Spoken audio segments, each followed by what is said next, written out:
Hi, I'm Mike Cardano, along with my sidekick, Scott Engel, the King Scott Engel from RotoExperts.com, and we're here to talk about $10,000 in fantasy football prize money up for grabs. You like money, don't you, Scotty? Yeah, I prefer it in 50s and 100s, thank you. Well, you want me to give it to you? Yeah. No, you got to earn it. Oh. You've got to earn it. I'm so good, it's like giving it to me. Well, the contest is known as the Fan vs. Machine, and you can find it at www.SKYLLZONE.com. That's SKYLLZONE.com. And it's a way to play daily fantasy football by taking part in traditional snake draft against 9 other computers in a 10-team league. So what do you think about that? That's a little different, taking part in a snake draft in daily fantasy. I love it. Daily fantasy gaming with a snake draft classic twist. And I only back stuff that I authentically like and enjoy. And daily fantasy gaming is a lot of fun, but everybody looks forward to the draft every year. How about a draft in week 17 and one that you can finish maybe in less than 10 minutes if you're a very experienced fantasy player? Building your roster instead of a salary cap with an actual draft against 9 computer teams that are just as smart or smarter than a lot of fantasy owners that you've encountered.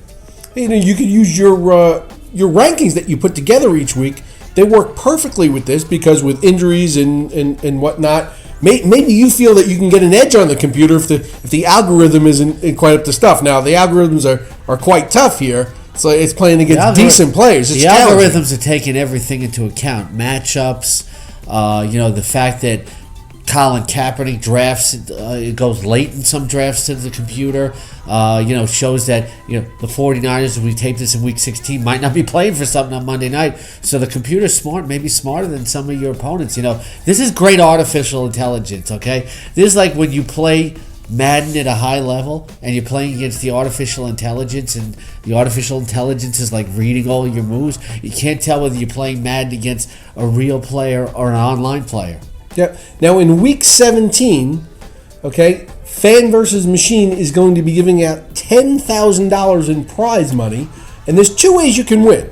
You can either beat the 9 computers in your league that you play against. When you enter a league, it's you and 9 computers. Play for that prize. You can play for that prize. Or you can, and in addition to, you can play against all the other people who have entered into 10-man leagues, them against the computer. And if you finish in the top percentile of those, you get paid for that. You get some serious scratch if that happens. It's so basically free to enter. Yes, free to enter, okay?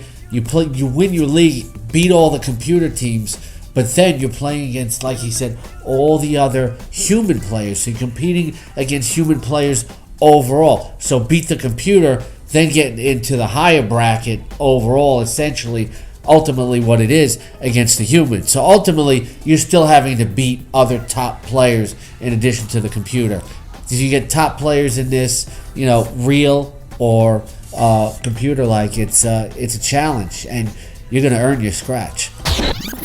In week 17, you can enter up to 3 times. You can draft 3 separate teams for free, right? And you have 3 chances at the prize money, 2 ways each time. Both winning your league and finishing high against the other humans who are also in leagues. Now, here's how you do it. The first thing you do is go to www.SKYLLZONE.com. That's SKYLLZONE.com. You choose a nickname or a username. Like Costanza, for instance. Like Costanza. Yeah. That's my mantra. Yeah. Really. I just there's Madonna and I just have one name. I just go by Costanza. Yeah. Okay. He's known as Costanza around the office and now nationally too. So you pick a username or a nickname, as they would like to call it, and then you enter your first name, your last name, your email address, you create a password, and voila. You start to draft. You start to draft.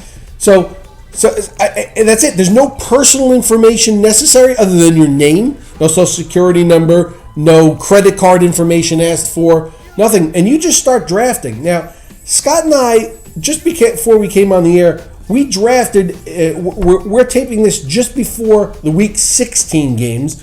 So we drafted for this week, week 16. All right, and this is the same thing you're going to be doing for your week 17. And it only took us about maybe 9 minutes. It took me a little longer than Scotty. He's a little more proficient than I am. But now you can take as long as you want. If you wanted to take an hour to do it and really thoroughly research, you could. You register. It's very easy. Bam. It's simple. When you go into your page, for your league page, for your draft, it tells you automatically where you're going to be placed randomly in the draft. Then you can view the scoring system. It's pretty much a general PPR. Then you know your roster, because we always tell you as fantasy experts, know your scoring system.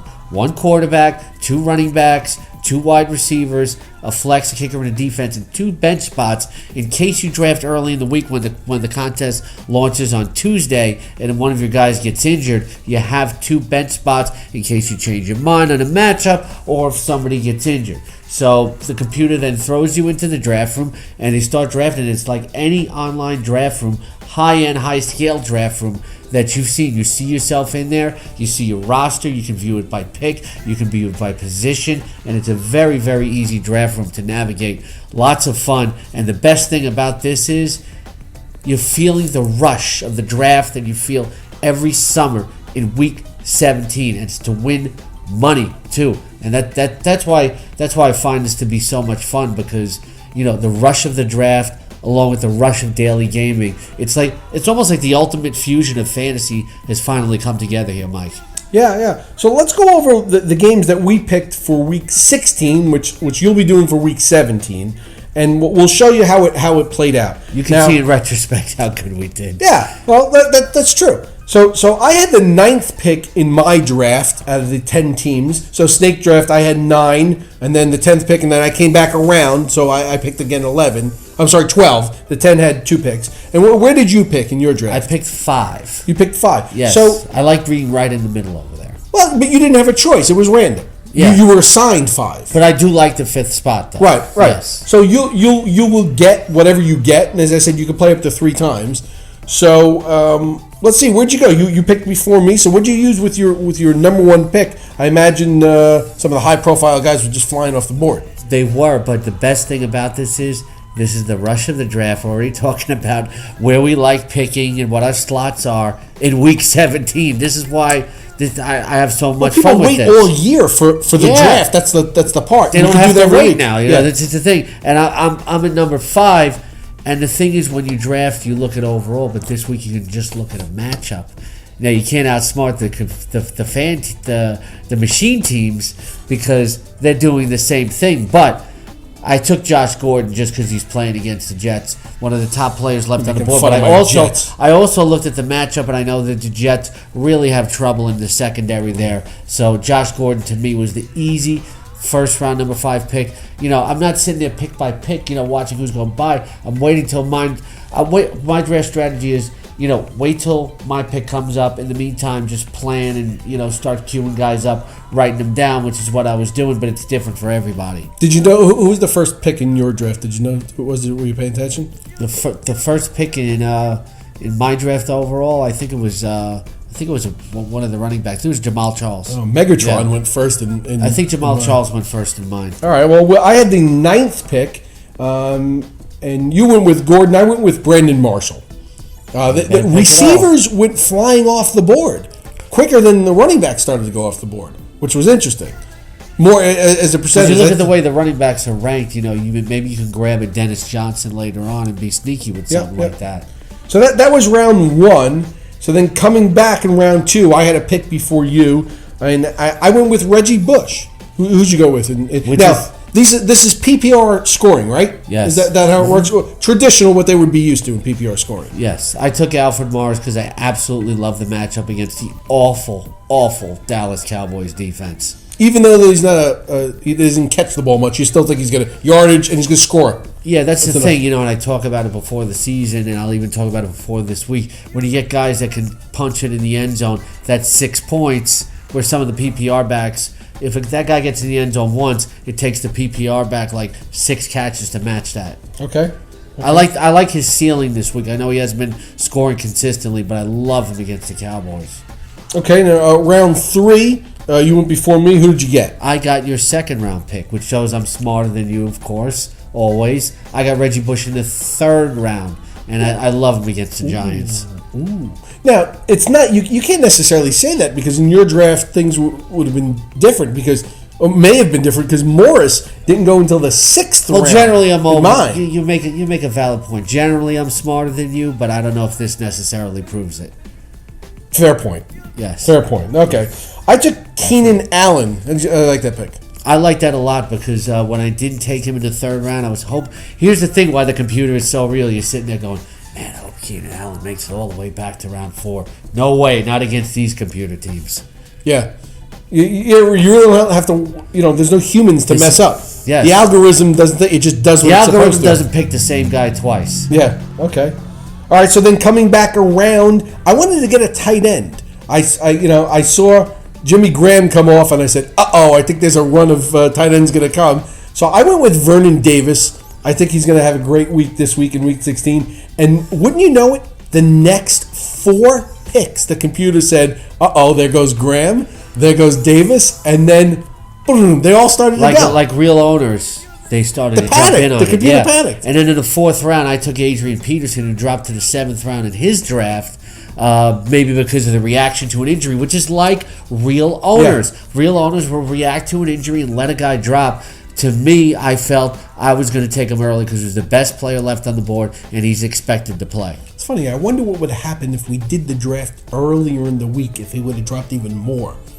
Based on how many other people are picking him at that. The computers learned from it, The news was out early in the week, though, that Peterson was expected to play. So then David, and then who did you go in round 5? Julius Thomas. With Jimmy Graham already off the board, to me, he's clearly the number 2 tight end in fantasy football right now with Gronk injured. Love him against the Houston Texans. Now, I, as the human, started to get a little nervous here in round 5 because after the tight ends started coming off the board, receivers went heavy first, then tight ends, and then I said, I need a PPR back, somebody who's going to catch the ball. And there weren't that many left. I did get Bush, so I went with Gio. I went with Bernard. You like that? I love Gio. He makes the most of every touch. And he's like my size, so I can relate to him. And then in the 6th round, I finally took my quarterback. I went Russell Wilson. Last time he faced the Arizona Cardinals, 3 touchdowns, no interceptions. Seahawks looking to wrap everything up in Week 16. Who did you take in round 6? Round 6, I went with Michael Crabtree. I'm hoping the Seahawks lose 1, so I can give it to you a little bit. But that ain't really going to happen. What I'm thinking here though is, what's going to happen to, and everybody's going to catch this in hindsight, so when Seattle wins, what's going to happen with the offensive personnel on the Niners? They play Monday night. Too much of a risk for me. Are they going to play a full game, or are they not? Crabtree's a little injured to begin with. That's what you worry about with the Niners and the Eagles. In the 7th round, I like my pick better than Crabtree. Andre Caldwell of the Denver Broncos steps into that number 3 receiver role, which is could be a one-hit wonder. No, that number 3 receiver has always meant a lot to Peyton Manning. The number 3 receiver in that wheel used to be Eric Decker. He steps up. We saw what Decker did. Andre Caldwell has shown flashes in Cincinnati before. Number 3 receivers always make a difference with Peyton Manning. Who did you take in the 7th? Hold on. You think Manning classifies them? He goes in. He's by 3. As fantasy players, we classify them. Okay. I went with a surprise. I went with Kirk Cousins as my quarterback. I just think he's a sexy pick. The matchup is too compelling. I know he doesn't have a whole lot of experience, but he's shown me enough. And you would really have to be an awful quarterback not to produce against the Dallas Cowboys this year. You took him because they can't stop the run. I took him because they can't stop the pass. They can't stop anything. They can't, you know. So I went with Kirk Cousins around 7. The team that can stop the run was my 8th round pick, the St. Louis Rams. I like them a lot at home. Very physical, very nasty defense. Who did you take in the 8th round? I went with the Cleveland Browns. I went defense because they're playing my Jets, and my Jets can't move the ball. I just thought about it. 6 and 7 is where we took our quarterbacks. Some people are taking them 1 to 2. It's like a real draft. It's a real draft before the season. We would tell people, and it's a passing league, and we're still both happy with the quarterbs we got. Then, you can remember some of the same strategies that you took through in August, and at this, the great thing about this is you can use the strategy you use in August, but you know more about the players now, and that's Did you the take good defense thing. next? Did you go defense next? No, thanks for listening to the show. I just said I took the Rams in the 8th round. Oh, Yes. that's right. I just said that. I had a brain freeze. Yes. I had a brain freeze. Which is All right, so where'd you go 9? 9, 10, and 11, to finish things out. I took my 2 bench players. Colin Kaepernick drop. Obviously, the computer knowing about those concerns about the Niners resting players. Marvin Jones against the Cincinnati Bengals, against the Minnesota Vikings, who have a terrible pass defense. And as I do in my regular yearly strategies, I saved my kicker for last, and I got the very solid Nick Novak. Very happy with that against the Oakland Raiders. What were your 3 final picks? You know what? I went with 9. I took my kicker at 9. You generally wait until all your reserve spots are filled. You literally have one last spot I'd left. rather in your have ticket. the skill position player than the kicker. I think I have last week's kick in my mind with Tucker. It just seems to be he can kick the ball from I anywhere have his press at any conference in time. my mind. I helped my fantasy team. I hope I helped others. And then, it's funny. I went with Colin Kaepernick as well at 10. Dropped and in yours, too. 11, I went with Monte Ball. I hope I get some cheap touchdowns here. Let Marino run it up and down the field between the 10 and the 10 and let Monte Ball take it in. That's what I'm hoping for there. Now, with the reserve picks, the reason why you draft 2 reserves is if there's news that comes out after you do your draft, or you have a change of heart, or somebody gets hurt or something, you can still make that switch. So I don't know. This is very interesting. It's brand new. The whole fact that you can do a snake draft at any point in the year is really compelling.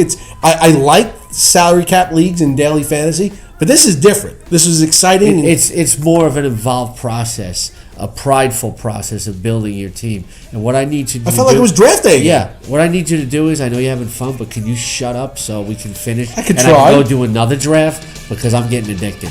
You got how many drafts you got left? You can do 3 this week. You can do 2 more. I already did 1. All right, and the longer you talk, the longer I wait to draft. So I'm starting. All right, to so get we're going to wrap it again. up. Yeah. So wrap for it up, Scott please. Engel and the entire Roto Experts crew, I'm Mike Cardano, and I'll see you in Week 17 at www.skillzone.com.